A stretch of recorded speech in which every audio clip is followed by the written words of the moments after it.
पवित्र श्रीमद् भागवत गीता, पवित्र चारों वेद, पवित्र कुरान शरीफ, पवित्र बाइबल, पवित्र गुरु ग्रंथ साहिब, पवित्र कबीर साहिब की वाणी में छुपे हुए गूढ़ रहस्य अर्थात तत्व को जानने के लिए कृपया अवश्य सुनिए जगत गुरु तत्वदर्शी संत रामपाल जी महाराज के मंगल प्रवचन। ये देखिएगा ऋग्वेद भाष्यम, और ये अनुवाद करता भी इस स्वामी दयानंद जी का कट्टर पुजारी है। अब देखना, ऋग्वेद भाष्यम, भाषाकार हैं महर्षि दयानंद सरस्वती। 1 से 6 मंडल ऋग्वेद के 1 से 6 मंडल तो महर्षि दयानंद जी ने किए हैं अनुवाद, और उसके बाद श्रीपाद दामोदर 7 व लेकर मंडल 7 से 10 तक इसने किए। ये देखना,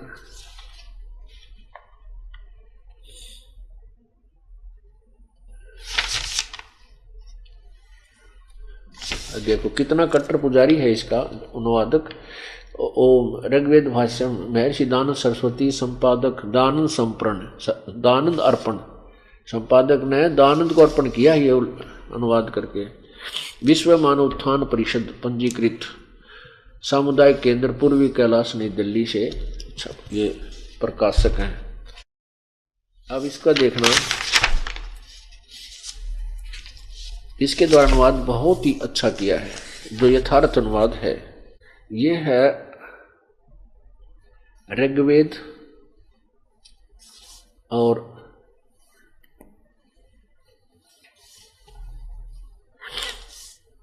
इसका ऋग्वेद का मंडल नंबर 9,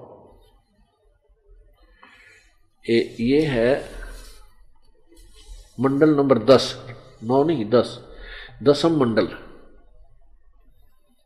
और ये मंत्र नंबर 2। इसमें क्या लिखा है, यदि रोगी अक्षीण आयु हो गया हो, यदि वह इस लोक से चला गया यानी मर गया हो, और यदि वह मृत्यु के पास पहुंच गया है, तो भी उसको मैं मृत्यु देवता नृति के पास से लौटा ला सकता हूं और उसको 100 वर्ष के जीवन के लिए प्रबल करूंगा। अब परमात्मा कह रहा है कि यदि वो मर गया है और ऊपर यमराज के पास भी चला गया है, तो वहां से भी वापस ले आऊं और उसको 100 वर्ष का जीवन दे दूं। ये दास वेद ही पढ़कर आपको सुना रहा है, और हम क्योंकि किसी भी बात के, किसी का भी जो वस्तु सत्य असत्य का निर्णय करना होता है, तो कोई आधार बनाया जाता है। हमारा आधार जो है सदग्रंथ है, ये हमारे आध्यात्मिक सिलेबस है। इस पाठ्यक्रम में जो लिखा है वो सत्य है, उसके विरुद्ध विपरीत जो ज्ञान हमें दिया है वो असत्य है।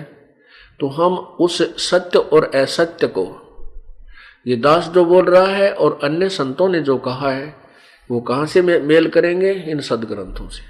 सदग्रंथों में जो लिखा है वो फाइनल है, वो मान्य है, और जो सदग्रंथों में लिखे को देखकर भी नहीं मानता तो वो भक्ति योग्य प्राणी नहीं है। अपुण्यात्माओं, दास ये वैसे कथा सुना देता और ये प्रमाण इस पवित्र सदग्रंथ का ना देता, तो उस अज्ञान अंधेरे में ठोकर खाने वाले भोली आत्मा अब भी ठोकर खाती रहती है। और जो वेदों को नहीं मानते वो तो कति पशु तुल्य प्राणी है। जो सदग्रंथों को नहीं मानते, फिर वो भगवान का ज्ञान लाए कहां से? वेद, गीता जी, पुराण, बाइबल, कुरान, तो इनको भी कोई नु कहता है मैं तो नहीं मानता। जैसे ये धन सतगुरु पंथ, राधा स्वामी पंथ, ये तय वेदों और गीता के दुश्मन है। ये कहते हैं हम इन न मानते को नहीं, क्योंकि कहते हैं वो भी तक किसी संत ने लिखे हैं वेद और गीता, और हमारे संत श्री हजूर श्री परम धनी ने भी लिखे हैं। अब उस परम धनी का आपको 1-2 सेकंड का, 1 मिनट का उदाहरण देना पड़ेगा, क्योंकि किसी व्यक्ति का नाम आया है तो उसकी छाप भी दिखानी पड़ेगी, उसके लक्षण, उसके द्वारा दिया गया ज्ञान दिखाना पड़ेगा, नहीं तो उनके अनुयायी जो है लाठा ठा लेंगे। अब कहना क्या बात है कि मुझ दास को इन सदग्रंथों की आवश्यकता नहीं थी, क्योंकि हम अपने पूर्ण परमात्मा कबीर परमेश्वर जी की वाणी पे 100% विश्वास फेत करते हैं। उन्होंने जो लिखा फाइनल है। अब ये उनके लिए दिखाना है जो इनको इन वेदों को सत्य मानते हैं और वो कहते हैं ऐसा नहीं हो सकता, और वेद कहते हैं ऐसा हो सकता है। तो यह लालटेन दिखाने के, ये देख दास ने इतने भर रखे हैं ये सदग्रंथ, ये मेरे अपने लिए नहीं, ये तो आप जी के लिए है। एक अंधा रात्रि के समय अंधेरे में हाथ में लालटेन लेकर चल रहा था, यानी टॉर्च टाइप लालटेन, एक लैंप। आगे से बच्चे आ रहे थे उछल कूद करते हुए, शोर मचाते हुए, बातें करते हुए। अब उस सूरदास ने कहा, अंधे ने कहा कि बेटा देखना, ध्यान से चलना, मैं अंधा हूं, दिखाई नहीं देता। बच्चा ध्यान से चलना, मैं अंधा हूं। अब वो बच्चे उसके चारों तरफ खड़े होकर कहने लगे, बाबा आप अंधे हो? कहाँ बेटा, मैं अंधा हूं, दिखाई नहीं देता। फिर ये लैंप किस लिए लिया है, लालटेन किस लिए ले रहे हो? अब वो सूरदास कहने लगा, आप आंखों वालों के लिए कहीं मेरे में टक्कर ना मार दो, देख कर मुझसे दूर हो जाओ, मैं बहुत आदमी को तोड़ दो दे मेरी। तो ऐसे ही ये दास ये लालटेन ले रहा है साथ में, कहीं मेरे गेल टक्कर मारना हो, पहला देख लो तुम्हारे इस चांदने में, मेरे तो दूर कटल जियो भाई। और यही कारण रहा, ये क्रोथा कांड का जो रहस्य था, इसी की यही मूल कारण था। इन बकवाद करी वहां, ये इनका ज्ञान तो फेल हो गया। फिर इन्हें सोची तुम तो मर गए। और ये आर्य समाज के प्रचारक अपने जैसा और महर्षि दानंद जैसा विद्वान और सत्यार ऐसा ज्ञान हो गए थे पृथ्वी पर नहीं, और उसकी खाल कति उतर गई, उसमें गोबर भरा। एक कथा सुन, एक छोटा सा चुटकुला सुनाऊं आपको यहाँ। एक बार सन 1947 में हिंदुस्तान और पाकिस्तान का विभाजन हुआ। उसमें मुसलमान पाकिस्तान की तरफ जा रहे थे, चले गए, और उनको यहाँ के अक्षेत्र के लोगों ने उनके जो एक दो गांव था उनको लूटने की चेष्टा की। तो हमारे गांव का एक व्यक्ति, यानी और भी कई व्यक्ति, वो भी एक चल पड़ा। एक चड़ी चांदी गांव है हमारे गधनाना गांव से 7-8 किलोमीटर दूरी पर। तो वहां से एक व्यक्ति हमारे गांव का भी उनके साथ हो लिया, भाई हम भी लूट के लाएंगे। तो क्या था कि वो जब तक उनकी वहां से चलने की कोई आदेश नहीं हुआ, तो चांदी में मुसलमान थे, वो अपने घर से बाहर नहीं निकले भी कहीं कोई मार मूर ना दे, ऐसी जो ना कार बहुत गदर हो चुका था। तो बेचारे घर से बाहर नहीं निकले, अपने अंदर से ताला लाकर अंदर ही वह टट्टी पेशाब होया करा करते, और टट्टी पेशाब को वो एक गड्ढे में डालने जाते, बार बदबू होगी, और उसके ऊपर फिर सील लगा दी उन्होंने, उसको ऊपर से उसको खाम लगा दी, जैसे पहले देसी घी डाला करते। वो चिकना हा गड़ा था, वो न अपनी जान बचानी मुश्किल हो रही थी। तो घी के बारे में, और घी का मटका जो ऊपर से चिकना था उसमें टट्टी पेशाब डालेंगे, और फिर उसको बदबू ना आवे उसके चारों तरफ ऊपर ढक्कन ढक के, और उसके ऊपर का कपड़ा बांध दिया अच्छा मजबूत सा। वो हमारे गांव और भी कोई कुछ ठा लिया, किसी ने कुछ ठाया, उसने सोचा और तो कुछ मिलता ना, यो घी का 12 ठा ले तू। अच्छा 15-20 किलो का था। और वो जो घर में प्रवेश किया, वो नई जूती पहन रहा था, वो जूती निकाल दी बाहर गली में। वही किसी घर में बगैर जूते पहने नहीं जाना चाहिए, सीधा सा आदमी था वो। तो उसने वो ठाया मुश्किल से, कदे वो दूसरे बठवाया भी नहीं, कदे को बटा ले। और सारी रात चला 8 किलोमीटर वो पहुंचा, क्यों सिर पे घी का 12 वाला सहज से चल रहा। फिर अब वो घर पहुंचा, अंदर जाके अपने भीतरले घर में यानी साल में कति मुख्य घर में जहाँ खाना खुना बना के खाते थे वहां पहुंच गया। उसका पिताजी बोला, रे जूती की छोड़ा तू? बोला, तन्ने जूतियां की लाग रही, आजा मार दिखाऊंगा। वो कहते हैं उसने फिर उड़द तरवाया, उतार के वो जब खोल लिया और खोल दे, उसमें इसी बूंदी बदबू आई, गोबर। अब 9 साल में तो ठाना मुश्किल हो गया।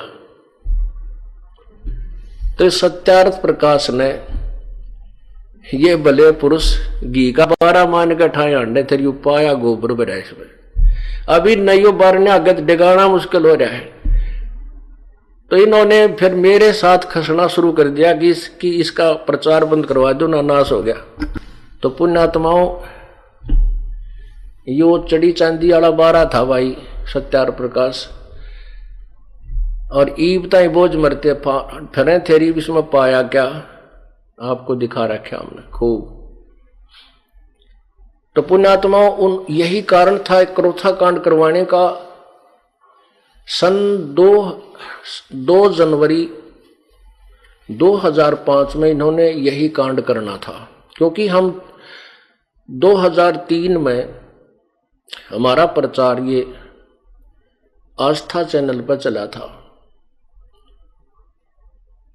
और इनको झलक होगी, पता लग गया थारी खाल उतरेगी, तो इन्होंने मिलकर वो आस्था चैनल से बंद करवा दिया। आस्था चैनल से हमारा कार्यक्रम बिल्कुल बंद करवा दिया। फिर हमने गांव गांव में नगर नगर में जाकर करने लगे, वहां भी विरोध जबरदस्त कर दिया। हम एक बार यमुना नगर में कर रहे थे, वहां भी इन्होंने मिलकर औरों को भी जो है ना हमारे विरोध करके, और वहां से हमारा बीच से ही सत्संग छुड़वाया, वहां से भी जान बचा कर भाग कर हम अपने वापस आए। फिर हमने समाचार पत्रों के माध्यम से प्रचार शुरू कर दिया, तो इनकी अपोल खुलन लगी। 2 जनवरी 2005 में सतलोक आश्रम क्रोथा पे अटैक करने की तैयारी की और वहां एक सम्मेलन का बहाना किया हमें, और गांव गांव में नगर नगर में जाकर दुष्प्रचार किया। आश्रम क्रोथा में ऐसा होता है, वहां से गंदे कर्म होते हैं, वहां किसी को मत जाने देना, बहन बेटियों के साथ ऐसे होता है। और वो अपनी सच्चाई ना बता करके कहीं ये दोनों औरों को मुझे बदनाम इसलिए कर रहे थे कि वहां कोई ना जावे, तुम्हारी पोल ना खुले। तो उस समय हमारे ट्रस्टी ने न्यायालय से सटे ले लिया उनके उस 2 जनवरी वाले सम्मेलन पर। फिर भी उन्होंने हठ से समर्यादाओं को तोड़ के हमारे आश्रम से 1 किलोमीटर आधा किलोमीटर की दूरी पर डीगल गांव की सीमा में, वो जो 144 धारा और सटे जो मिला था वो क्रोथा की सीमा का था, तो वहां उन्होंने किया। और फिर समाचार पत्रों में ये बेहुदी बातें छपवाई, बकवादे। तब तो इनकी दाल गली नहीं। अब ये 12 जुलाई 2006 को इन्होंने वही प्रतिशोध लिया और सरकार को भ्रमित कर दिया कि वहां ऐसा होता है वैसा होता है, जिस कारण से ये अत्याचार अन्याय सरकार ने भी कर दिया हमारे साथ। कोई बात नहीं, हम परमात्मा की ओट में बैठे हैं, सांच को आंच कभी ना हुई और ना हो सकती। अब देख लेना, अब हम अपनी सच्चाई को जनसाधारण तक पहुंचा देंगे और ये लोग उनको धिक्कारा करेंगे जिन्होंने ऐसे शांतिपूर्वक आश्रम में अपना हम तो ऐसे सत्संग कर रहे थे, धार्मिक कार्य किया करते थे, उनको बंद करवा दिया। तो पुण्यात्माओं, ऐसे इन लोगों ने ये भट्ठा बैठा दिया। अब परमात्मा का आदेश है, ये पूरे विश्व में फैलेगा, इसको कोई रोक नहीं सकता। ये प्रभु का चलाया हुआ कार्य है, हमारा और आपका नहीं है। हम और आप ये कार्य नहीं कर सकते। उसकी शक्ति, उनकी मेहर, उनकी रहम और उनका आदेश ये सब कार्य कर रहा है। दास तो एक केवल निमित्त है, और उनका मजदूर हूं परमेश्वर का, कुत्ता हूं कबीर परमेश्वर का, और आप धनवानों को जगाने के लिए भौंक रहा हूं, क्योंकि आपका धन लुट रहा है, आपका जीवन व्यर्थ हो रहा है। आप भक्ति रूपी धनी हो, आपका धन लूट रहा है, आपका जीवन रूपी श्वास अक्षीण हो रहे हैं, नष्ट हो रहे हैं। आप जाग जाओ, अपने श्वासों को संभालो।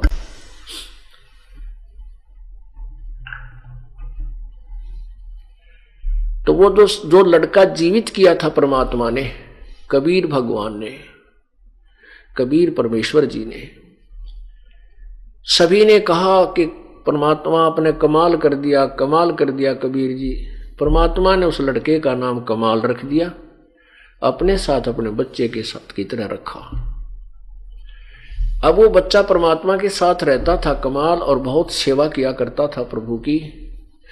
उस कमाल का भी मान हो गया और संगत में नो कहने लग गया, मैं मेरे जितनी सेवा गुरु जी की कोई ना कर सके, ना कर सके है। और मैं तो और एक आध संगत वाले भी कहने लगे, भाई सेवक था होता है कमाल के साथ। परमात्मा ने सोचा कि इस बच्चे के मन में एक दिन कमाल ने भी कह दिया, एक दो पॉइंट परमात्मा के सामने आए, तो कबीर परमेश्वर ने सोचा ला इसकी फड़क काट दो। सेवक इसने देखे ना, सेवक कैसे होते हैं, भक्त इसने देखे ही नहीं है। अब परमात्मा ने सोचा ला इसकी यह भी इसका भ्रम निवारण कर देता हूं। ये उसी के पैरेलल एग्जाम्पल है जो मोर ध्वज के पुत्र ताम्र ध्वज को श्री कृष्ण ने जीवित किया। ये भी राम है, ये भी भगवान है, ये भी साब है, लेकिन कबीर परमात्मा ये पूर्ण परमात्मा है, पूर्ण साब है, ऑल माइटी यानी सर्व समर्थ है कबीर परमात्मा, सर्व समर्थ। और ये कुछ ताकत है, इनमें कुछ शक्ति है। अब पुण्यात्माओं, जैसे मोर ध्वज के पुत्र ताम्र ध्वज को तो जीवित कर दिया श्री कृष्ण जी ने आरित चीर कर, और अपने भांजे अभिमन्यु को, सगे भांजे सुभद्रा पुत्र अभिमन्यु जो प्रथम दिन ही महाभारत के युद्ध में मृत्यु को प्राप्त हो गया था, उसको श्री कृष्ण जीवित नहीं कर सका। जबकि पांडवों का कुल नाश हो रहा था और कोई संतान नहीं थी, उनके आगे युद्ध तैयार हो गया था। श्री कृष्ण रो रहा था, सुभद्रा रो रही थी, पांचों पांडव रो रहे थे, अभिमन्यु मर चुका था, श्री कृष्ण जीवित नहीं कर सका। क्यों? क्योंकि अभिमन्यु की आयु शेष नहीं थी, इतना ही प्रारब्ध था। ये भगवान प्रारब्ध में फेर बदल नहीं कर सकते। ये केवल जितना संस्कार है, जो जिसका निमित्त है, उतना ही दे सकते हैं। और पूर्ण परमात्मा आयु भी बढ़ा देता है। अब आपने पढ़ा आयु बढ़ाने का, और एग्जाम्पल सुन लिया कि कमाल की मृत्यु हो चुकी थी, बिल्कुल उन्होंने अपने तरफ से बिल्कुल मृत्यु हो चुकी थी, और ये जीव धर्मराज के पास जा चुका था, यमराज के पास जा चुका था, और परमात्मा ने फिर वहां से वापस लेकर और जीवित कर लिया था। तो ये जो परमेश्वर कबीर जी के जो गुण हैं, मेरिट्स, ये उस वेदों वाले प्रमाण से मिलते हैं। तो फिर पूर्ण परमात्मा कौन होया? कौन है पूर्ण परमात्मा? कौन है वो समर्थ शक्ति जिसका वेद गुणगान करते हैं? परमात्मा कहते हैं वेद मेरा भेद है, मैं वेदन में नहीं, और जौन वेद से मैं मिलूं वो वेद जानते नहीं। वेद मेरा ही भेद है, पर मैं मिलूं वेदन से नहीं, क्योंकि मेरे पाने की विधि वेदों में नहीं है। लेकिन गुणगान मेरा ही है कि कबीर ही पूर्ण परमात्मा, वो है कर सकता, वो पाप क्षमा कर सकता, वो मुर्दे को जीवित कर सकता है। लेकिन मैं मिलूं वेदन से नहीं, इन वेदों में लिखी विधि से मेरी प्राप्ति नहीं हो सकती। और जिस वेद से मैं मिलूं, सबसम वेद में जो ज्ञान है उससे मैं मिलूं। ये चारों वेद जानते नहीं, इन चारों वेदों में वर्णन नहीं है। अब वो उस तो मोरध्वज के और ताम्रध्वज के जो ताम्रध्वज जो लड़का था उसकी आयु शेष थी, क्योंकि तो बीच में चलती आयु में उसने उसका जानबूझ के कटवाया था, उसको जीवित कर दिया था। और अर्जुन का ये वहम हो गया था कि मेरे जितना सेवक श्री कृष्ण का कोई नहीं साथी मित्र सखा। तो वो भ्रम काट दिया जब अर्जुन का पसीने आ गए। श्री कृष्ण ने कहा कि देख ले अर्जुन, तू नहीं कहता मेरे जैसा कोई सेवक नहीं। अर्जुन बोला जी मैं तो इनका पास सिंह भी कोई ना, इन्होंने तो कमाल कर दिया। तो ऐसे ही उस कमाल का भ्रम हो गया था। उसकी फड़क निकालने के लिए प्रभु ने कहा, और जैसे आपको कथा सुनाई थी कि शेख फरीद नाम के एक पुण्यात्मा एक नकली गुरु की सेवा भी करते थे और उससे उसको बहुत सी सिद्धियां भी प्राप्त थी। उस गुरु को पिछले पुण्यों की साधनाएं उनके पास होती हैं, जिस कारण से वो कुछ चमत्कार दिखा देगा, वो अपनी बैटरी डिस्चार्ज कर जाते हैं। और जनता उन्होंने सोचे तब महात्माएं पड़े थे, शेख फरीद की आंख भी ठीक कर दी थी, लेकिन मुक्ति नहीं दे सकते वो। ये अलग विषय है। एक सिद्धि तन कष्ट जा रहे हैं, एक सिद्धि होती है जो शरीर के कष्ट को समाप्त कर देती है। जैसे उसकी आंख में गड़बड़ हुई थी ठीक। और कबीर परमात्मा कहते मेरी भक्ति मेरे संत के पास ये 24 सिद्धि भी होंगी, ये अपने आप होंगी, वो करता नहीं जा तेरी आंख कर दूं ठीक जा तो नो ठीक कर दूंगा, नहीं। अब परमात्मा के बारे में लिखा है, तो कबीर साहब ने कहा है, धर्मदास जी ने कहा कि परमात्मा आप कोई चमत्कार दिखाओ। कबीर साहब बोले भाई संत चमत्कार ना दिखाया करते, जो चमत्कार दिखाओ संत नहीं होता। और फिर जिससे कोई चमत्कार ना वो संत नहीं होता। अब दोनों बात, संत से अगर चमत्कार यानी ऐसी अनहोनी नहीं हो रही है उसके द्वारा दी गई विधि से, तो वो संत नहीं। और संत चमत्कार नहीं दिखाते। चमत्कार दिखाना न्यू है, जातरा न्यू हो जाएगा, जातरा नाश हो जाएगा, तो ये इस तरह के कहना और जाते तो वो अपनी बैटरी को समाप्त करने वाली बात है। और वो भक्त संत नहीं होते, दास। और परमात्मा की सच्ची भक्ति में ये इस तरह के चमत्कार हंग हुआ करें, अपने आप होंगे। ऐसे सुख तो जैसे यहाँ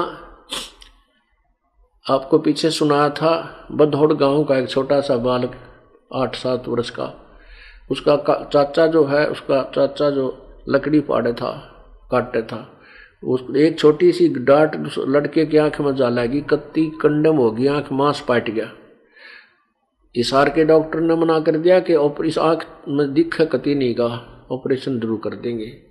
यहाँ ग्रोहा डॉक्टर को दिखाया हॉस्पिटल में, सरकारी हॉस्पिटल में, कहा कि ये आंख ऐसी होगी है जैसे कमजोर कपड़ा हो जाया करे, अब इसका ऑपरेशन करना भी डिफिकल्ट है। तो फिर यहाँ किसी भक्त ने बता दिया कि ऑल इंडिया में हमारा मित्र जान पहचान, वहाँ ले चलते हैं, वहाँ ले गए। उन्होंने टेस्ट वेस्ट किया, उन्होंने भी यही कहा कि आँख में कुछ दिखेगा कुछ नहीं, क्योंकि ये गल चुकी है, इसमें मवाद बन गया है। और काफ़ी टेस्ट लिख दिए, काफ़ी पैसा बताया। वो गरीब आदमी थे, वापस आ गए, पिता पुत्र उसका दादा 3 जा रहे थे। तो फिर आके उन्होंने उपदेश लिए ना, 1.5 महीना ही हुआ था।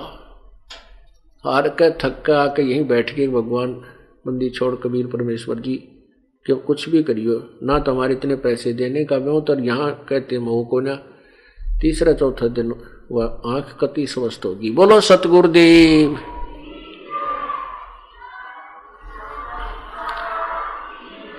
बोलो बंदी छोड़ कबीर परमेश्वर जी की जय।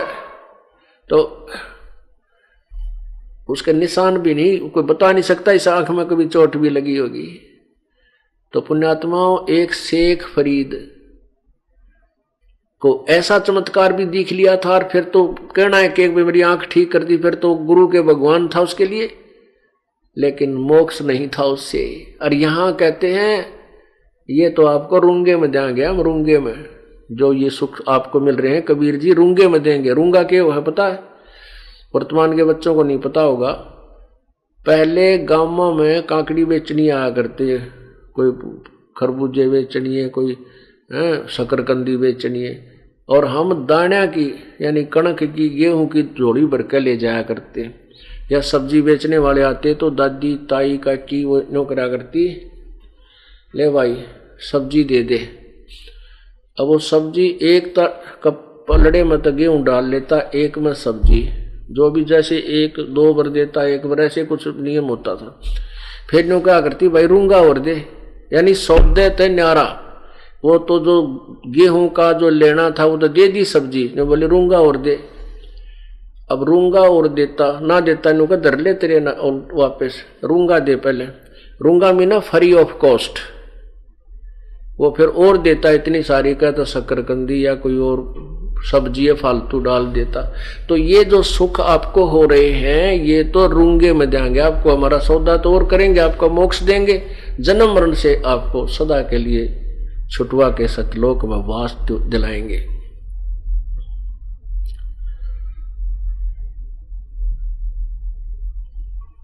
आगे क्या होता है कि उधर से सम्मन मनियार और उसकी पत्नी नेकी, वो परमात्मा के, कबीर परमेश्वर के विचारों से बहुत अच्छा प्रभावित थे। घर में चर्चा चलती थी, जैसे आप यहाँ सत्संग सुनते हो, घर के एक सदस्य भी यहाँ आ गया तो घर में 4 और बाट देखते पाओगे और पूछेंगे आज गुरुदेव ने क्या क्या कथा सुनाई, हमने बता दो, हम नहीं जा सके। तो आप जाकर चर्चा करते हो, छोटे छोटे बच्चे भी सुनते हैं, तो वो बच्चे भी रंग में रंगे जा रहे हैं परमात्मा की महिमा से। और एक घर में जाकर सारा दिन कोई ताश खेल रहा है, कोई हुक्का भर रहा है, कोई किसी की चुगली कर रहा है, कोई रागनी गा रहे हैं, कि तो टीवी चल रहे हैं, कि तो बकवाद गाने चल रहे हैं। एक तो बालकों वो गंदा असर पड़े, एक ये ऐसा विचार परमात्मा के और वह महिमा वहाँ गाई जाए, उन बच्चों को कितना आनंद और कितना उनका जीवन सुचारू बनता है।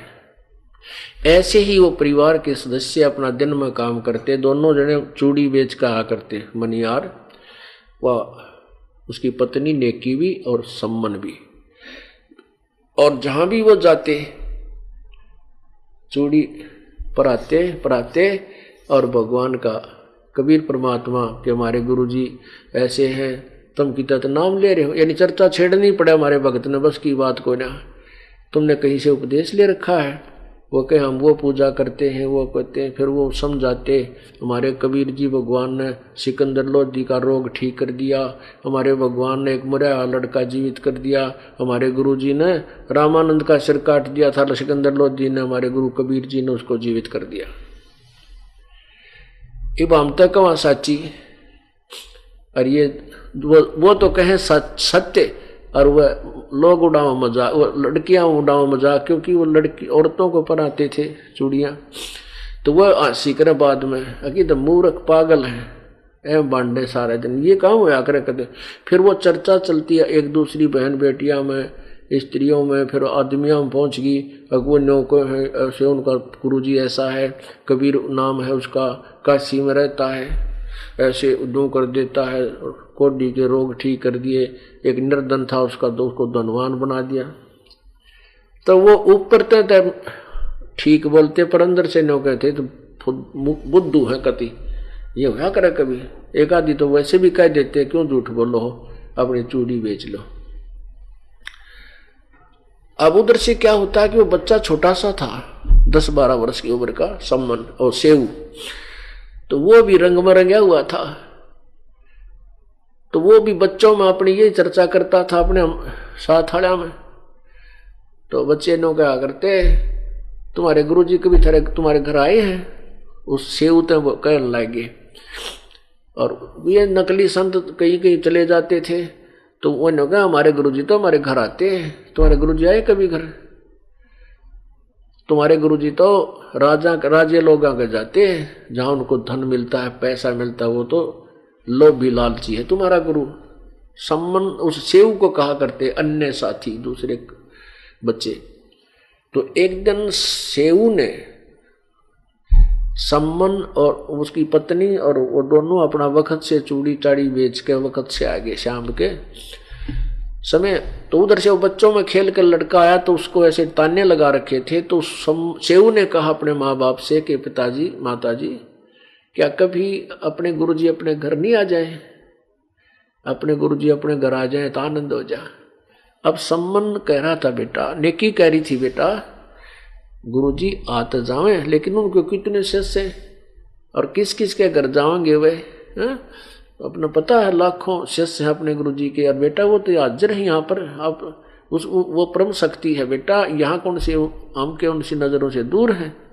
तो वो लड़का ने कहा नहीं माँ, एक बार आ जाना, इन बड़का का मुंह बंद कर दूं मैं, गुरु जी यहाँ जा, बस फिर ही नमक का बता दूं, हमारे गुरु मैंने कहे हैं तुम्हारे गुरु जी तो राज्य महाराजा का जाते, जाओ उनको अच्छे अच्छे पैसे मिलते हैं।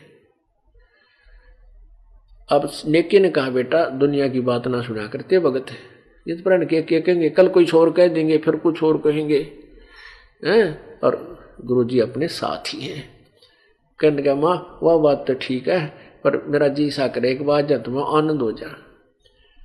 नो वो बातें कर ही रहे थे, इतने में वो तीन प्राणी, वो शेख फरीद जो कबीर जी के का शिष्य हुआ था, जो कुएं में निकाला था, उल्टा लटका भक्ति करता था, परमात्मा ने बाहर निकाला था, फिर उसको सतमार्ग बताया था, वो भी फिर प्रभु के साथ, परमेश्वर के साथ वो आत्मा अपने कल्याणार्थ रहा करती थी। तो उस दिन शेख फरीद और कमाल और परमात्मा कबीर जी, ये तीनों चल पड़े।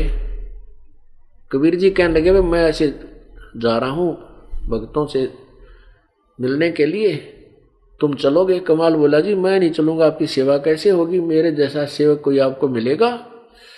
अब ये बकवाद करने लग जाते हैं ना, जब परमात्मा समझ जाता है कि इनकी गाड़ी पटरी से नीचे जा चुकी है, इसको सेट करते हैं। शेख फरीद बोला जी आपकी आज्ञा हो तो आपका दास भी चल पड़े। अकाजा बेटा। अब तीनों चल पड़े। जो ही वो चर्चा कर ही रहे थे, इतने में बाहर गेट का बाहर खड़े एक टूटा हाथ दरवाजा, उसको वहां खड़ा होकर आवाज लगाई रहे, सम्मन है क्या घर पे? अब वो अंदर बैठे थे आंगन में, तो सम्मन नेकी कहने लगी गुरुदेव की आवाज आ रही है। सम्मन बोला ना गुरुजी कहाँ में थे, आपको वैसे कोई धोखा लगा है। इतना में फिर आवाज लगाई भाई सम्मन है घर पे? नेकी बोली देख तो बार सामने देखा परमात्मा खड़े हैं और साथ में दो सेवक भी खड़े, कबीर साहब खड़े। अब तीनों के तीनों नंगे पैरों भाग लिए। अब उनका स्वप्न में भी नहीं थी कि इतने शेष जिस महापुरुष के हैं और वो हमारे जैसे भिखारी के द्वार पर आ जाएगा। भिखारी का मतलब ये नहीं था, उनको इतना तो मालूम था कि परमात्मा ने कोई कि हंस सभी एक जैसे हैं, ना वो राजा से प्रभावित होते हैं ना ही रंग से दुखी, इतना तो ज्ञान था। फिर भी अपने द्वार पे और गुरुदेव को आया देख के वो तो आओ भाव भूल गए। अब यूं देख रहे हैं कि मैं सब सचमुच हमारे यहाँ खड़े हैं, हम द्वार पर, ये गली में जाकर के ऐसे शतब्द हो गए ना, नौके आ जाओ भीतर, अंदर आ जाओ प्रभु, बैठने की भी ना कि नो देखे आंख फाड़ के। अब सचमुच ये हो कैसे गया, गुरुजी हैं, ये स्वप्न है। तब कमाल ने कहा कि भक्तों गुरुदेव को अंदर बैठाओ या यहीं खड़े रखोगे? तब उनको स्वप्न सा टूटा, भाग कर टूटा फूटा जैसा वस्त्र था वो बिछौना बिछा दिया फटा पुराना, और सम्मन उनके पास बैठ गया, बैठा दिया, पानी पात पिलाया, जल पिलाया। उधर से नेकी फिर कुछ देर के बाद बातचीत चली और सम्मन ने कहा प्रभु भोजन अभी बनाए या कुछ जैसे आपका आदेश हो, भोजन अभी को तो अभी तैयार करवा देता हूँ। परमात्मा बोले वे भोजन तो खाएंगे पर शाम को खा लेंगे, भोजन तो खाना ही है। सम्मन अंदर आया अपनी पत्नी के पास, नेकी के पास। नेकी से कहा नेकी भोजन तैयार करो, प्रभु परमात्मा अपने गुरुदेव सफर में आए हैं, भूख लगी है, पैदल चल के आए हैं। नेकी कहने लगी घर में तो एक दाना भी कोई ना, आज ना आटा है ना कोई कणक है। तो सम्मन कहने लगा किसी उधारा मांग लिया। नेकी कहने लगी कि उधारा भी कोई नहीं दे रहा आज मुझे, इस उधारा इसलिए नहीं दे रहे हैं, वो कह रहे हैं कि तुम्हारा गुरुजी आए, उसने जाके कहा हमारे गुरुजी आए हैं और आटा दे दो, क्योंकि वही मांगा जाता है जहां पर उसका हाथ आपस में मेल मिलाप हो। 5, 7, 10 घरों में वो मांग गाई, सारे नाट गए। कि आज तुम्हें क्या जरूरत है मांगने की, तुम्हारे गुरुजी तो वैसे भंडार भर देते, तुम्हारे गुरुजी तो इतने समर्थ है, मुर्दे जिंदे करते हैं, फिर क्यों मांगती फिरती है। तो कम वो कहने लगा सम्मन, तो नेकी कहने लगी कोई आज उधारा भी ना देता। सम्मन कहने लगा ला तेरा यो चीर जो सिर पे रखा हुआ दुपट्टा, इसको गिरवी रखाऊंगा। नेकी कहती है कि मैं इसको भी गिरवी रखना चाहती थी, लेकिन ये फटा हुआ है, कोई गिरवी भी नहीं ले रहा इसको आज। अब सम्मन बैठ गया पेट पकड़ के एकदम, हे भगवान पहली बार तो भगवान हमारे घर पाए।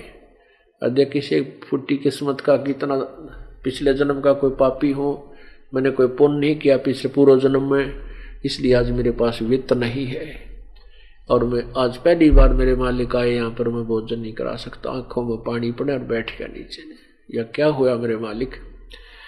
तब नेकी कहने लगी ऐसा ना करो, आप गुरुदेव से कहो परमात्मा सुबह भोजन करा देंगे।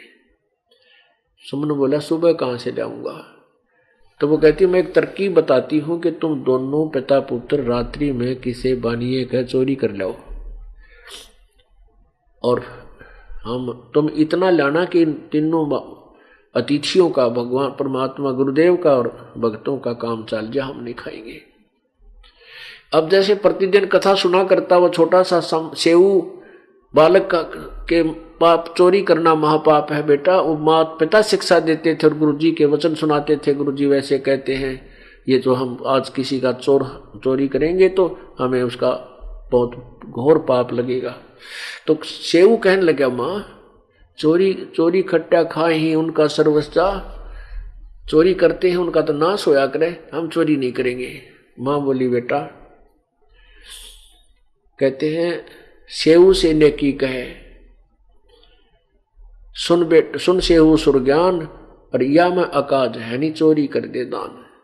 अब सेऊ कहने लगा माँ चोरी तो चोरी ही है, चाहे दान कर दे। अब मन में खोट, हेरा फेरी आए बिना चोरी हो नहीं, और फिर ये तो पाप तो है ही माँ, मुझे क्यों आप प्रभु की वाणी से परिचित होकर के ऐसी बात कह रही हो। तब नेकी बोली बेटा बात सुन ले, ये नगर इतना दुष्कर्मी हो चुका है, आज ये जानबूझ कर हमें आटा नहीं दे रहा। ये माया के जो है ना, माया के पुजारी हैं, इनके पास धन गणा है लेकिन भगवान से विमुख है ये। आज इनके दिल में रहम नहीं है, मैंने हाथ जोड़ लिए, मैं रो ली, पैर पकड़ दिए, उधारा तो दे दो, कि उधारा तो दे दिया करें। तो सब ने कहा ना तुम्हारा भगवान आ रहा है, अब क्या जरूरत है, तो देख लेंगे तुम्हारे गुरु तुम्हें छका देगा। तो ये जानबूझ के बकवाद है बेटा, और हम इस नगरी में कमाया खाया है, हमारे ऊपर इनका एहसान है, और यदि आज ये भूखे चले गए परमात्मा, यो काल इस नगरी में आग ला देगा। पुण्यात्माओं, यदि राष्ट्र प्रधानमंत्री यहाँ आ जा और कोई बकवाद कर दे, उसके जाए पाछा ये पुलिस वाले बकल तोड़ा तारा कर उसका, तो परमात्मा को प्रधानमंत्री कुछ नहीं कहता, चला जाता है। चाहे कोई गुंडा भी बोल गया हो, चाहे किसी ने डले भी मार दिए, वो अपना नहीं बोलता, चला जाता है। और फिर ये पुलिस वाले समारा करें उन्हें। तो ऐसे ही उसको पता था, संविधान से परिचित थी, प्रभु के संविधान से नेकी परिचित थी। तो उसने कहा बेटा सुन ले बात, एक नगरी में एक माया के पुजारी रहा करते थे, और वो इतने कृतज्ञ हो गए, किसी का सत्कार नहीं करते थे। उस नगरी के पास एक साधु सिद्ध पुरुष आके रात्रि में रुक गया। उसने अपने शिष्य से कहा कि जा बेटा इस नगरी से कुछ भिक्षा लिया। वो लड़का जवान था, वो गया भिक्षा मांगने के लिए, तो नगर वाले वो सेठ लोग कहने लगे तुम करके क्यों ना खाते मुस्टंडे हो, भीख मांगते फिरते हो, आजा मजदूरी कर ले, चल मारवा पल्लेदारी कर ले, शाम तक तेना 2 रुपये बन जाएंगे। यानी किसी ने आटा नहीं डाला, शाम का समय था। अब वो लड़का वापस चला गया खाली थैला लेकर। गुरुजी बोला रखे बात लिया नहीं। शेष बोला गुरुजी ईसा तक नगर ना देखा मैंने आज तक, कोई तो 16 माथा नहीं बोलता, और सब जो है ऐसी ऐसी बातें कहते हैं। संत बोला लो कोई ना बेटा, सुबह तू फिर जा। अब सुबह फिर भेज दिया। सुबह फिर गया तो उन्होंने वही डायलॉग फिर सुनाए, वो खाली हाथ वापस आ गया। कहने लगे जी वह तो यही श्लोक सुनाओ है, कतई नहीं मानते। हाँ तो मैं फिर बोला बेटा तू जा, अब फिर जा। श्याम ने फिर भेज दिया। श्याम ने भी वो खाली चला रहा था। उस बाहर नगर से बाहर की तरफ एक कुम्हार का घर था। कुम्हारी विधवा थी, उसके 3-4 बच्चे थे। तो वह कुम्हारी ने देख लिया था कि बाबा जी रोज जाता है और खाली आवा है, पता था कि ये दाना दे को नहीं। तो उस कुम्हारी ने कहा महाराज जी, बालक था 12, 13, 14, 15, 16 साल का, और माँ थी वह और स्त्री थी। उसने देख मन में विचारा है कि मेरा बेटा जब भूखा होता कल का, मेरा बेटा होता और जैसे 2 दिन भूखा रह जा, मर नहीं जा बालक। तो उसने बहुत दया आई, कहने लगी बाबा महाराज जी आप कहाँ गए थे? गया था माई की बेटी की तरह। बताओ तो क्या काम था? कि भिक्षा लेने गया था, इस नगर में कोई भिक्षा नहीं देता। अब पहले ये ऋषि संत जन जो है ना छुआछात बहुत मान्या करते, छोटी जाति वाले का नहीं लिया करते थे, कुछ टाइप के ऐसे थे। तो वो कुम्हारी कहने लगी महाराज जी मैं जाति से कुमार हैं हम, और आप मेरा आटा ले जाओ, कहो तो रोटी बना दो। तो वो कहने लगा माई मेरा पिता मेरा गुरुदेव जो है ना वाणिये और ब्राह्मणों का ही आहार करते हैं। वो कहने लगी देख लो महाराज जी हमें तो कुमार। उस लड़के ने भूख लाग रही थी, उन्हें सोची ले चलता हूँ, गुरुजी कहेंगे तो खा लूंगा। अब उस लड़की ने डाल दिया, माई ने वो ले आया। उसने कहा बता बेटा क्या रहा? संत ने पूछा, उस सिद्ध पुरुष ने पूछा क्या कैसे मिला भिक्षा? उसने कहा प्रभु उस नगरी वालों ने तो कति सब ने मना कर दिया। एक बाहर कुम्हारी माई ने, कुम्हार के घर तो माई ने मुझे ये कह कर दिया है कि तुम्हारे गुरुजी आदेश देते बेटा खा लिए ले जाट। और महाराज जी ऐसे दुष्ट तो मैंने देखे को नहीं। तो संत बोला बेटा तुझे भूख लाग रही है खा ले, मैं तो खाऊं नहीं। और वापस जा। उस माई ने नु कह दे बेटी कि सुबह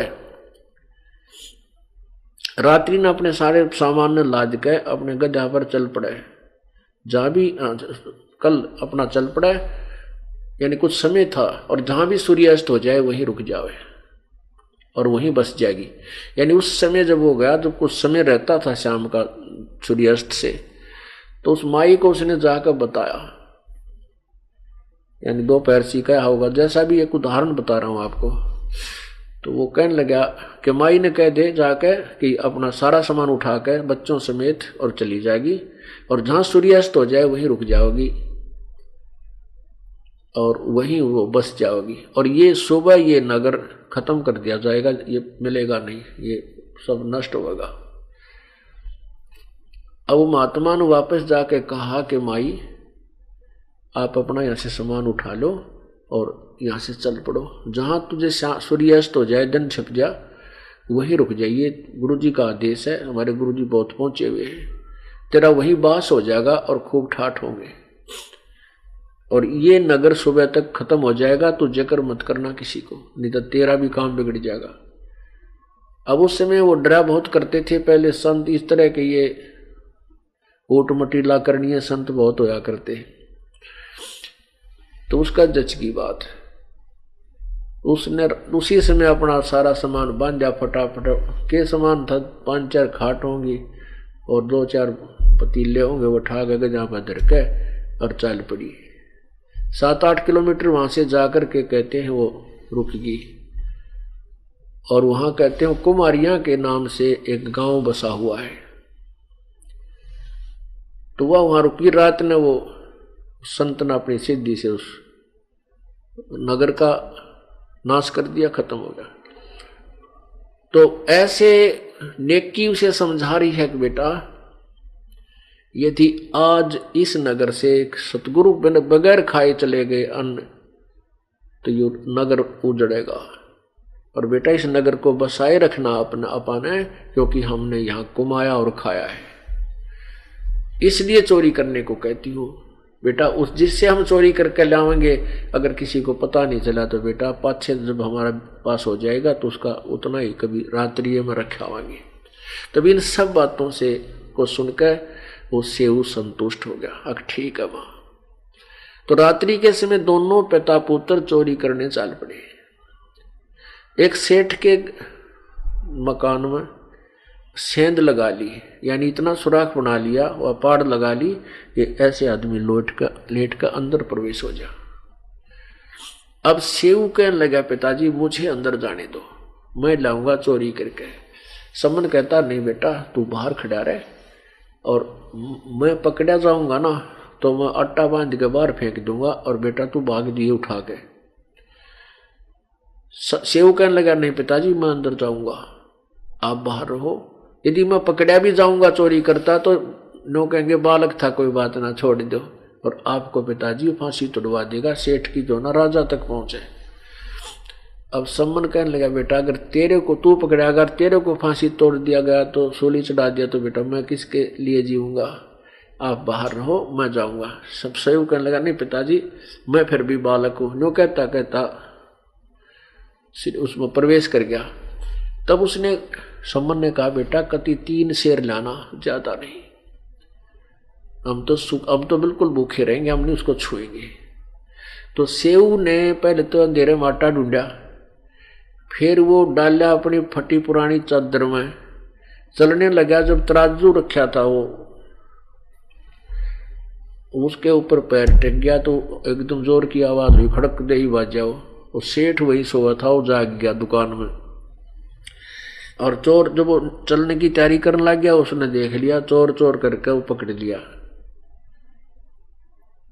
और पकड़ के थाम का बांध दिया। इतने में जो आटा उसने बांध रखा था वो सुराख के अंदर से बाहर फेंक दिया। कहा पिताजी ये आटा ले जाओ, और मैं बाणिये ने पकड़ दिया। अब सम्मन वापस आया आटा लेके, अपनी पत्नी से कहा कि ले खाना बना दे।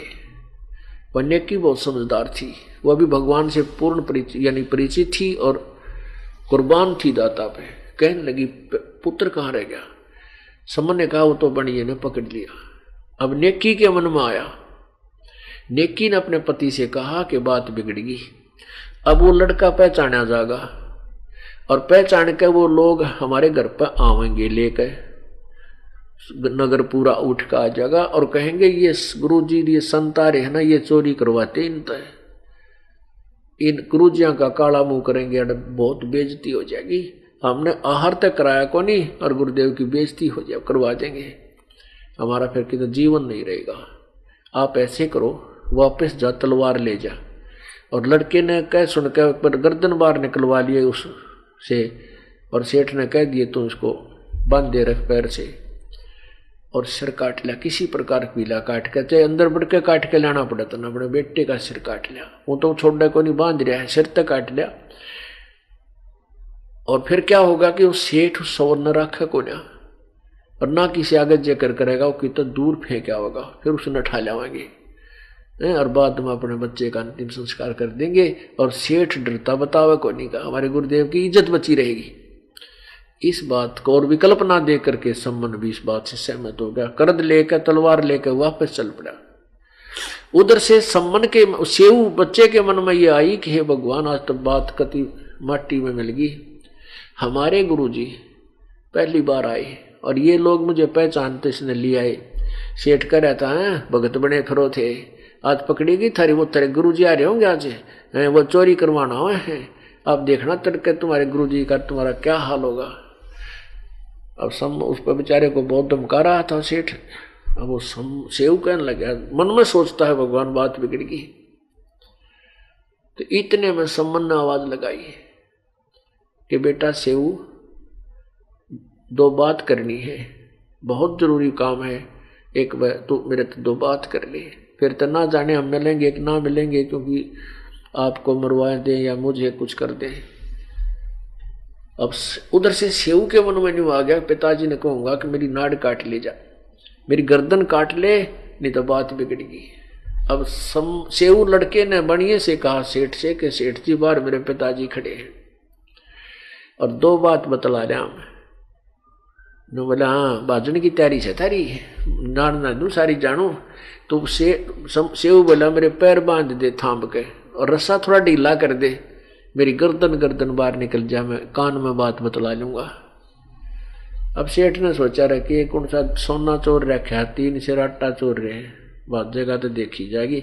वो पैर बांध के रस्सा बांध दिया, थाम के ढीला छोड़ दिया और सेऊ ने से गर्दन बाहर निकाली।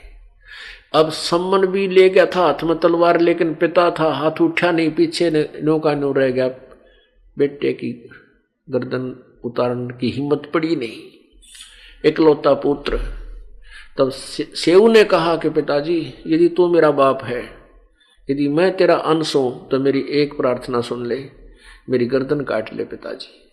ये बढ़िया ऐसे ऐसे कह रहा है कि कल तुम्हें वहां करेंगे, तुम्हारे गुरुजी की बेइज्जती कराएंगे, तुम ऐसे ऐसे कर रहे हो। अब जब लड़के के मुंह से यह बात सुनी तो एकदम सेऊ का हाथ में करंट सा आया और वो तलवार से सिर काट लिया। शीश ने उठा के घर ले आया और नेकी बोली इस अलमारी में धर दे और बंद कर दे इसको। अब सेठ ने देखा तो कत्ल हो गया, उसके पांव तले की धरती निकल गई, तू फंसेगा। उसने पकड़ कर टांग उस बच्चे की घसीट कर ले गया, हाथ पकड़ कर घसीट कर ले गया उस कटे हुए धड़क से शीश को, शरीर को। और एक पजौवा था, एक लगाते हैं जैसे गांव में, वहाँ ईंट आट पकाते हैं और साथ में वो मटके वगैरह पकाते हैं कुम्हार लोग। वो बहुत बड़ा खंडर से भी होते हैं उसके साथ में, और उस अलग से उसकी दीवार सी भी बन जाती है। उस पजावे में गिर आया तो नेकी बोली तू वापस जा अब सम्मन से अपने पति से, और सेठ उस बालक ने घर पर नहीं रखेगा और उसके पैरों उसकी घसीट जहाँ वो घिसरा कर ले जाएगा, उसकी जो निशान जा उसके साथ साथ जाके उस लड़के के शरीर ने बिठा लेना। अब सेठ जब इतने में सेठ जी था, उसने घेर कर जो वो सुराख बना रखा था उसको लीप ल्याप कर माटी सूखा रेत मार के ऐसा कर दिया, चोरी हुई है को ना। अब पहले तो वहां गया, वो देखा तो वहां तो उसने कति ओके कर रखा, जैसे पाड़ भी ना ला रखा हो, कभी सुराख ना बनाया हो, चोरी ना हुई हो। फिर उसके साथ साथ गया जो निशान था, वहां लड़के का धड़ पड़ा पाया, उसको घेर कर उसके ऊपर बोरी ही और लिया कंधे पर ला के, ताकि देख भी ना ले कोई कहेगा तो कह दूंगा बेटा बीमार हो रहा है। इस तरह उठा रहा है उसको, ला कर घर न धर दिया और एक कोने में घेर कर डाल के ऊपर बोरी बारी ढक दी जैसे फटे पुराने कपड़े थे। इससे सारे रात के रिहर्सल में दिन निकलना हो गया। अब रसोई वो नेकी ने अपना वक्त सोचा रोटी बना दो, उन्होंने वक्त से खाना तैयार कर दिया।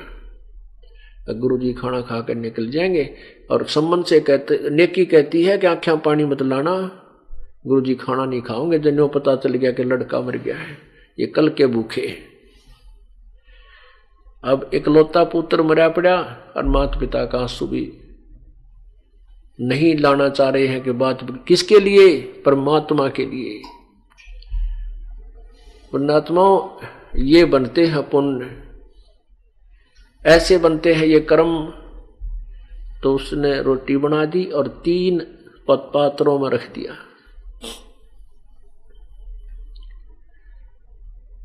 और कहते गुरुजी ने बुला ले, खाना खा लेंगे सारे। समन बोला महाराज जी भोजन पा लो, वक्त इसलिए बना दिया, आप शाम में ना खा पाए थे, भूख लग रही होगी। कहाँ भाई भूख तो लग रही है, चलो। तो आगे वो 3 आसन बैठा, गुरु जी का अलग से लगा रखा, भक्तों का न्यारा बैठने का जैसा भी फटा पुराना बोरी पड़ी थी, और साथ में 3 पात्रों में 3 ये दोने होया करें, जैसे कसोरे बोला करें मिट्टी के छोटे छोटे डोंगे से खाना खाने के, उन तीनों में वो भोजन डाल रखा। परमात्मा बोले भाई, कबीर जी बोले न 6 में कर लो, आज प्रेम का प्रसाद सारे बैठ के इकट्ठे खाएंगे, आप भी खाओ हम भी खाएंगे, 3 हम और 3 तुम हो। अब सम्मन ने सोचा तो बिगड़ गई बात भाई, कहने लगे नहीं भगवान आप खाओ, हम तो बाद में खाएंगे। परमात्मा बोले ना भाई, जैसे मैं कहूँ ऐसे करो। अब उसने 5 स्थानों में डाल दिया। बोला ना 6 में करो, 5 पात्रों में डाल दिया। बोला नहीं 6 में कर लो। उसी को सारों को 6 पात्रों में डाल दिया और कहा आ जाओ बैठो। अब वो 2 तो बैठ गए, नो पूछेंगे सम्मन की सेव कहाँ, कह देंगे वो तो कहीं बाहर गया है गुरु जी, वो तो कोई नहीं। यानी यहाँ तक कहने को तैयारी ही थी। तो परमात्मा ने कहा आओ सेव जी मिलो ये प्रसाद प्रेम, और सिर कटा करें चोरों के और संतों के नितक सेम। बड़ा बेटा आजा रोटी खा ले। कहते उसी समय ताक से सर उठा और दड़प के ऊपर लगा। ओ सेव नो को अनुजीवित होकर पंगत मां का भोजन करने लगा। बोलो सतगुरुदेव, बोलो बंदी छोड़ कबीर परमेश्वर जी की जय।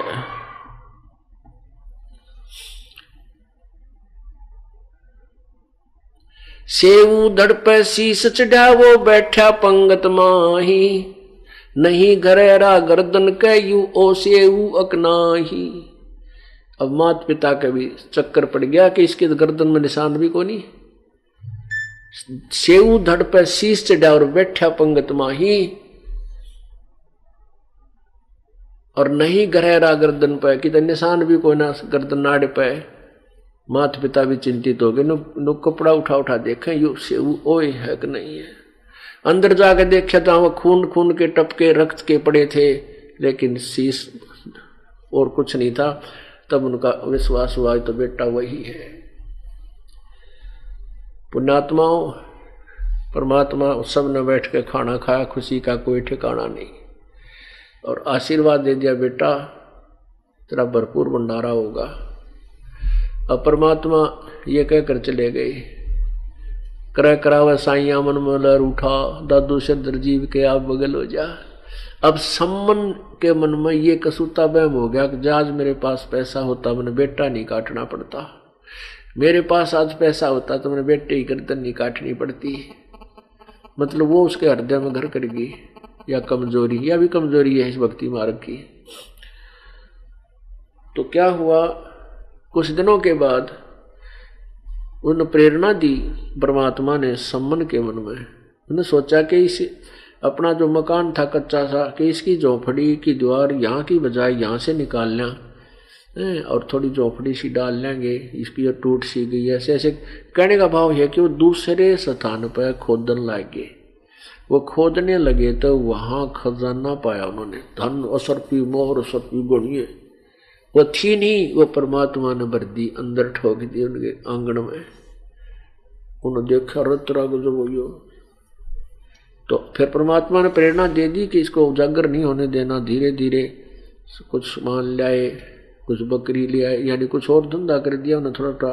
तो फिर वो धीरे धीरे उसको प्रचार, उसको बढ़ाने लगे। तो कहते 1 नंबर का सेठ हो गया वो सम्मन उसी जीवन में। अब क्या हुआ कि जब पूर्ण ज्ञान हो जाता है वो मार नहीं खाते, और सम्मन मार खा गया। नेकी और सेव का पक्का दृढ़ विश्वास हो गया कि अब हम यहाँ रहेंगे नहीं इस गंदे लोक में। वो भक्ति करके पार हो गए, पर सम्मन के मन में ये दोष रह गया कि मेरे पास पैसा होता मैं ये कर देता गुरु जी, बेटा नहीं काटना पड़ता। तो वो भक्ति ना करके फिर उस माया में उलझ गया, इधर की इस तरह के विचारों में उलझ पुलझ होकर वो मर गया। मृत्यु को प्राप्त होकर फिर उस पुण्य के कारण, पिछली भक्ति के कारण 9 शेरवा में 9 शेर खान नाम का एक बादशाह बन गया। अब वो फिर वो उसको इतना दंड दे दिया कि पिछले पुण्य से ही सब कुछ मिलता है प्राणी को। उसके पास 80 खजाने थे, एक खजाने में 1 अरब रुपया का माल होता, हीरे पन्ने जवाहरात असरफी। अब वो बादशाह बन गया। 80 गंज 80 खजाने उसके पास, इतना धनवान, और चवन्नी दान नहीं करे, कंजूस इतना हो गया। अब हम तो माया चाहते हैं, और परमात्मा इस माया की दलदल से हमें अलग करना चाहते हैं कि ये तुमने भक्ति नहीं करने देगी, ये तेरी शत्रु बन जाएगी। अंत में उस माया में आस्था रह जाएगी। मरते मरते जो कोठी बना रखी है बढ़िया, मरने लग गया और वो कोठी में आस्था रहेगी तो वही जन्म ले लेगा। क्या चूहा बनकर आ जाएगा, क्या गधा कुत्ता बनकर उसके कड़लाएं बैठा रहेगा, खड़ा रहेगा। तो इसलिए परमात्मा हमें चाहते हैं कि हम तत्वज्ञान से परिचित हों और माया को केवल उसी तरह प्रयोग करें जितनी उसकी आवश्यकता है। तो परमात्मा फिर गए, कहते हैं जो जन हमारी शरण है वाका हुम दास, गेल गेल लाग गया फेरूं जब तक धरती आकाश। अब वो समन वाली आत्मा नौशेर खान नाम, नौशेर वहां का बादशाह बन गया था, वहां गए, साधु रूप बना के कहा महात्मा, कहते हैं राजन कुछ दान दक्षिणा कर दे, भंडारे करा कर तेरी मौज हो जाएगी। तो बादशाह बोला जी भंडारे तो कर दो पीर जी, मेरे पास पैसा है नहीं, मैं तो बहुत गरीब राजा हूं।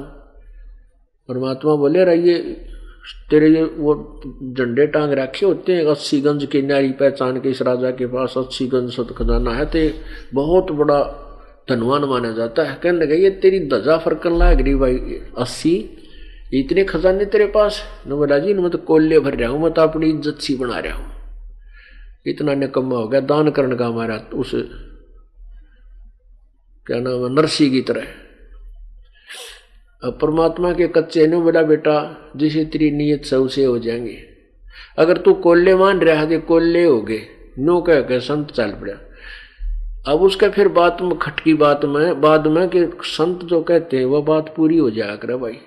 उसने नौकर बुलवाए, एक खजाना खोद नीचे दाब रखा था अंडरग्राउंड, वो खुदवा के देखा कोल्ला हुआ पाया। उसने दूसरा देखा वो भी कोल्ला हो गया, वो तीसरा देखा वो भी पूरे कोल्ले भरे पड़े, उसमें वो धन नहीं।